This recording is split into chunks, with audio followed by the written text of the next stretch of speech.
One of the questions that I get asked the most when working with course creators, membership owners, and coaches is, how do I know if I'm pricing my offer right?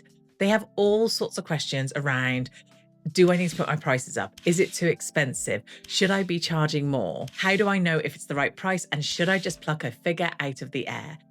In today's video, I'm going to be taking you through 5 things that you need to consider when you are next pricing one of your offers.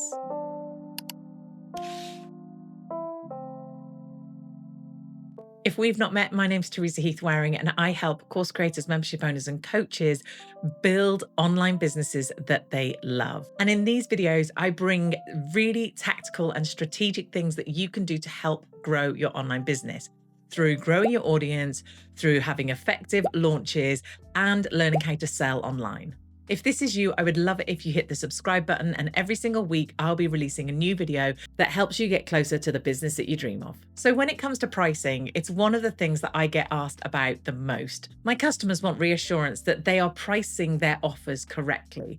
And that's a good thing. I'm really happy about that because obviously it means that the people I'm working with care deeply that they are providing a service that matches the price that they're putting out there. However, it's one of the most trickiest things for business owners to get right. So in this video, I'm going to take you through the 5 things that I want you to consider when you are next looking at pricing one of your offers. So the first thing that I want you to consider is that you don't look at pricing your offers in isolation. Now, what I mean by this is often when someone comes to me, they will say, I've got a new course and I'm thinking about charging this, or I'm creating a membership and I want to charge this, or I have an accelerator program. And what they're doing is they're looking at the thing in isolation. They're considering their offer on its own, on an island, and just considering the price of that. And that's the first thing that I want you to think about. I don't want you to consider pricing in isolation. I want you, every time you bring in a new offer, every time you consider pricing something, I want you to look at your entire offer suite. I want you to consider, what price should that be against something else? So for instance, if you are currently offering a one-to-one service and you want to bring in a done with you or a do-it-yourself service, it has to make sense. Which brings me on to point number 2, the pricing has to make sense. So not only in point 1 do we look at it alongside everything else, we make sure it makes sense alongside everything else. So for example, one of my amazing clients that I work with is a sleep consultant. And this sleep consultant offers a service where you can work with her online, you have a call with her, and then you have access to her via WhatsApp or through another call, and she charges a set amount for that service. She then has an in-person service where she will go for 24 hours as a minimum, I guess, to someone's house and stay with them and their child and help them with their child and help them with the sleep problems that they're having. And one of the things that we need to consider when we look at those 2 offers is that they make sense. Because what we don't want is one offer cannibalising another one. Let me explain. So if someone comes in and thinks, I want to do the online service, and I'm going to make up figures, these aren't necessarily her figures, and I'm going to make them wildly crazy so you know that I'm not using her figures. So let's say it's £5,000 to do the online service where you are having access to her via a call, and then you have access to her via WhatsApp. And then let's say for the service where she goes out to stay with someone, she wants to charge £7,000. That doesn't make sense. Now, the reason that doesn't make sense is, yes, it's more expensive and you would expect it to be more expensive, but it's not enough more expensive because someone is getting access to you where you're not having to travel, you're not having to spend time away from your home. And this is in this particular instance, obviously, try and think about this from your own business point of view, but you are doing something online. You're not having hands-on experience. You're not seeing for, firsthand what's happening. So to have someone come in and be that expert in their house, they need to consider, the sleep consultant needs to consider, does that pricing make sense? Because what might happen is she might cannibalise her own offer And what I mean by this is if someone is looking at the £5,000 offer where they are considering working with her, and then they see it's only £2,000 more pounds, and like I said, I'm using ridiculous figures here, but they only see it's a £2,000 more to go and do the other thing, then they might go, well, it's worth the money to get her to come to the house and see my child and work with me one-to-one in that way. But what happens is that one-to-one offer, there is only so much capacity for that because you are physically out of your home, your office, whatever it might be. And people might be wanting to shift up to that offer because that looks like a bargain in comparison to what they were going to pay. But what happens is, let's say over here with the lower offer, she could take 10 clients a week. Let's say, I'm literally making things up. But she could realistically only take 2 or 3 absolute maximum of the in-person clients. Well, she's going to cannibalize her own offer over here because people might look at it and go, actually, I really want this. So you need to look at them in comparison with everything else. It has to make sense. Now, if her ultimate aim was to push people into the higher package and it actually didn't take so much of her time, then absolutely fine. We could price it in a way that it's like, well, actually, I could get this, or I could pay a bit extra and get this, and this looks like an amazing deal. So as you can see, it's so nuanced. But the theme I'm trying to get here is, first thing, you don't offer it in isolation. So point number 1, you don't look at your pricing in isolation. Point number 2, when you're looking at it against all the other stuff, it has to make sense. And it has to make sense from how much time you're spending on it, how much time they get from you, what resources they get from you, the access they get to you. It has to make sense. And make sure when you're looking at it, it's not going to cannibalize the other offers unless you want it to. Point number 3, different people at different levels and different stages need different pricing. Now, what I don't mean is your one-to-one service you offer at one price to one person and one price to another. That's not what I mean. What I'm talking about here is, for instance, I have a program called Grow, Launch, Sell. And at the point I'm recording this, my program is $3,500 for 6 months. And you might have just discovered me and you might think, I really like this woman. I hope so.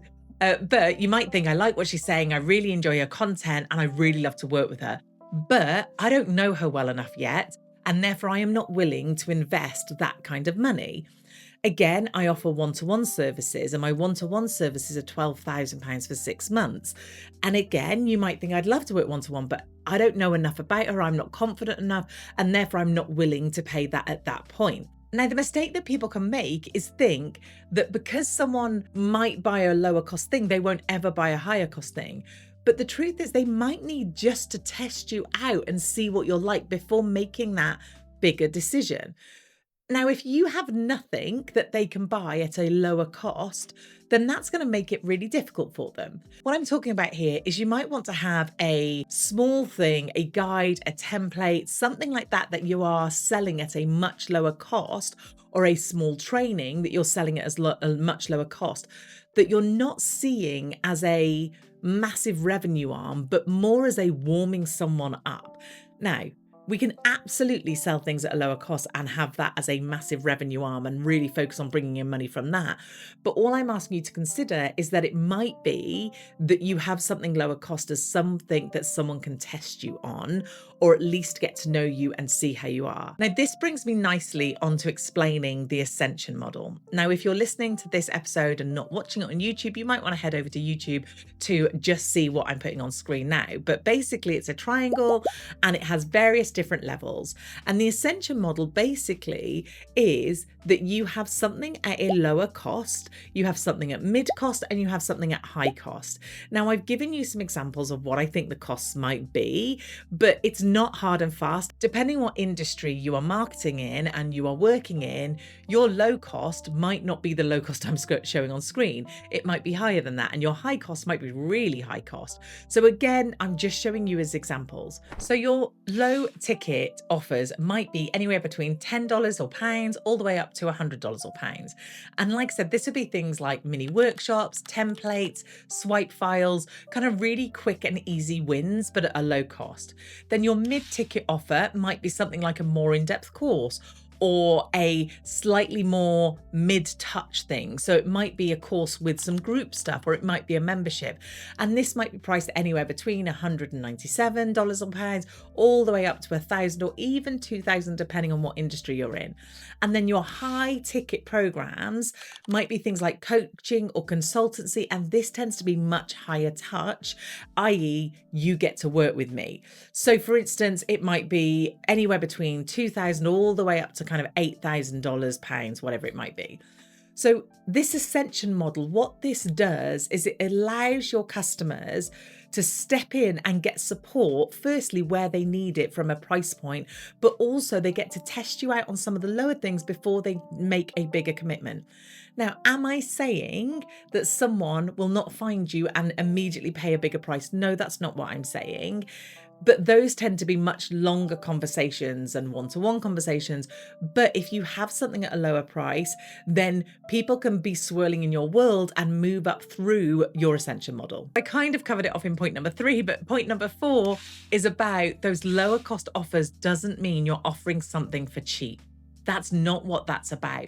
The lower cost offers is having something where they can move through and actually move into the next thing. So for instance, if you are trying to price your accelerator or a small group program, there might be something that they can test you out on before they move into that. So just bear that in mind when you're looking at your pricing. And point number 5 is that your pricing should naturally help your customers move from one thing to another. And actually that can go up as well as down. Let me explain. So I might have someone who comes into my world through a paid workshop. They then move from the paid workshop up into my Grow, Launch, Sell program. And when they're in my Grow, Launch, Sell program, they might then decide, actually, I need more support from Teresa, and they might move into one-to-one coaching. Or if I run an accelerator, they might move into the accelerator. The way this can work the other way round is often I'll have someone come and work one-to-one with me, and they might stay for 2 or even 3 rounds of one-to-one. And then at the end of their one-to-one, we then offer them the membership. We offer them to come into my, what we call Tease World, which is part of the Grow, Launch, Sell program. We offer them to come into that on a monthly payment, and therefore they can still have access to me, but just not at the level they were having. So like I said, when you look at your pricing, you should really be able to see, okay, if someone needs more support, they can move up to here. If actually they decide that they've had enough of that level of support, is there something that they can move into that's lower? Now, I'm not saying they always will, but having those options at least gives them an option. This video may not have given you the direct answer that you were looking for, i.e., is the price of my thing right? But it's definitely going to give you points for you to consider when pricing. Like I said, this is one of the most asked questions within my program, Grow, Launch, Sell. And this is why I offer the coaching to people within the program, so that when they come on, I can have these discussions with them and we can work out what it is that the price should be for their thing. If this has been helpful, I would love it if you would give it a like and even drop me a comment. I love reading your comments and I love replying to them. Thank you so much for watching another video, and YouTube thinks you might like these ones next.